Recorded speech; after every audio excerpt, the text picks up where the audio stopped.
sobre a oração. Então falei no vídeo anterior aí que democracia é governo de Satanás, teocracia é governo de Deus. Você está, quando ouve a voz do Espírito Santo, você está vivendo a teocracia. Quando a gente faz o que quer, faz a vontade, que a gente chama a nossa carne, né? A Bíblia fala que a nossa carne luta, né, contra o Espírito. Então, ou seja, o governo democrático, que é a nossa carne, os que estão na carne não podem agradar a Deus. Não está escrito isso em Romanos?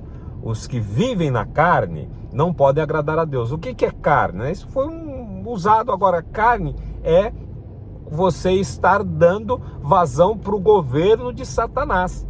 Então a minha carne, né, as minhas vontades humanas caídas, quando atendo elas, eu estou fazendo a vontade de Satanás. Então os que estão na carne, ou seja, os que vivem sob a democracia, não podem agradar a Deus.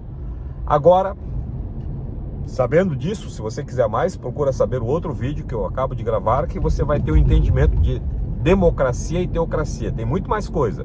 Mas enfim, agora a oração. O povo de Israel está preso lá no Egito. O que é isso? O governo de Satanás. Faraó é o governo de Satanás, que é a democracia.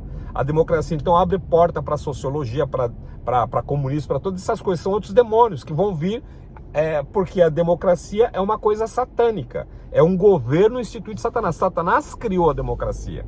Bom, então o povo está preso lá no Egito. Agora eles vão lá e Deus vai tirar eles do comunismo, do espírito democrático. E vai para onde? Para uma terra que emana leite e mel. Quem é que governa essa terra? Deus. E aí o que acontece? Eu vou ter esse governo. Só que quando Moisés chega diante do Mar Vermelho, o governo democrático, ele luta mesmo, ele quer escravo. A democracia é uma ilusão, ela escraviza. A democracia deixa você escravo de um sistema e que faz você comer o pão que o diabo amassou, o pão que o ditado diz, né?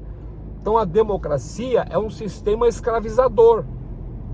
E você não pode pedir para Deus abençoar a democracia, porque a democracia não veio dele. É como se você pedisse para Deus abençoar o diabo, Satanás. Então agora o que ele vai fazer? Eles chegam diante do Mar Vermelho. Eu estive lá, né? Ele é vermelho porque o sol da tarde deixa o mar vermelho lá, devido aos minérios que tem, fica aquela cor avermelhada. E aí eles estão presos. E Moisés vai fazer o quê? Vai orar. O povo está pressionando, aquela confusão toda. E por que a gente saiu de lá? A democracia era melhor. Se a gente tivesse na democracia, a gente comia, bebia, a gente estava preso, mas estava bom. E Moisés foi orar. E o que acontece? É a vez que eu vejo Deus assim, Deus tapa os ouvidos, fala assim: pelo amor de mim, para de orar, Moisés. Ele vai reclamar com Moisés: por que você está clamando a mim?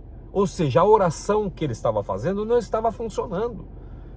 Então nós oramos, nós jejuamos aí pelo Brasil, né, tal. Ainda tem coisas que estão para acontecer, mas partindo desse princípio que as pessoas estão pensando: mas eu orei e jejuei. Agora, se orou certo? Você sabe orar? Então Moisés naquele momento não estava sabendo orar. Deus falou com ele: Moisés, para de fazer essa oração. O que eu vejo? As pessoas estão fazendo oração que não deveriam fazer. A oração é uma arma. A oração é uma arma. E é uma arma poderosa. Lhe faço uma pergunta. Aqui na América é comum a gente ter arma aqui, né? Eu falo que as casas não têm cerca porque a cerca está na nossa mão.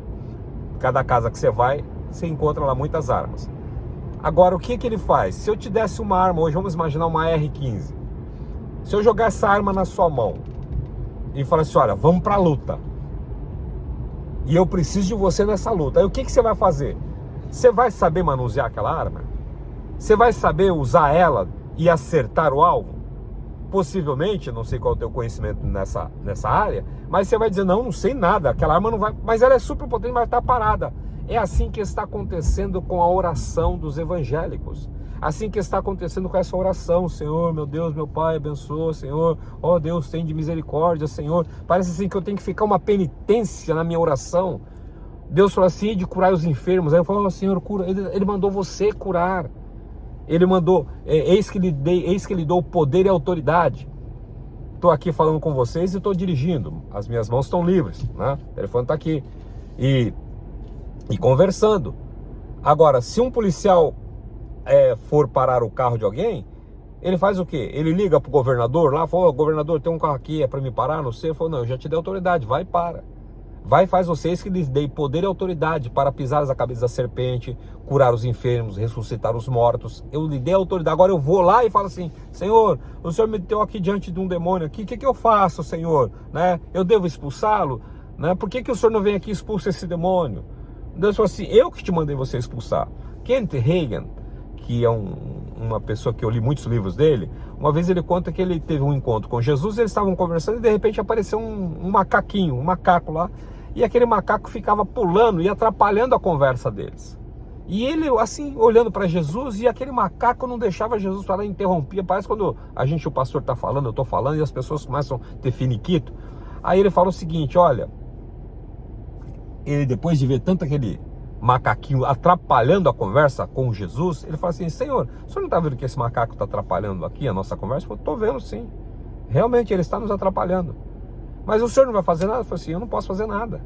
Como o senhor não pode fazer nada? Porque eu dei a você. Fala com você, fala com ele, você usa a tua autoridade. Então eu falei assim: então é exato, eu te dei poder e autoridade, então você vai e faça, não tem que ficar esperando por mim. Deus pode até fazer na sua infinita misericórdia, mas ele nos deu poder e autoridade. E agora, o que acontece? Nós não sabemos orar como convém. E eu preciso... a Bíblia fala assim: quando eu sou fraco, então eu sou forte. Ou seja, quando eu reconheço que eu não sei, então existe a possibilidade de eu aprender. Quando eu reconheço que eu não sei, aí eu me abro para aprender. Se eu não reconheço que a pessoa está... Se uma pessoa não reconhece que ela está doente, né, ela não vai ao médico. Agora, quando ela reconhece que ela está doente, então ela vai buscar ajuda ao médico ou no médico. E assim, o que a gente faz? Deus está dizendo: Moisés estava orando e ele mandou parar de orar. Por quê? Não estava funcionando. A Bíblia fala o seguinte: nós não sabemos orar como convém. Porque eu estou orando segundo os padrões humanos, eu estou orando segundo a revelação humana. Aprenda que a oração, você não pode orar se não for por revelação.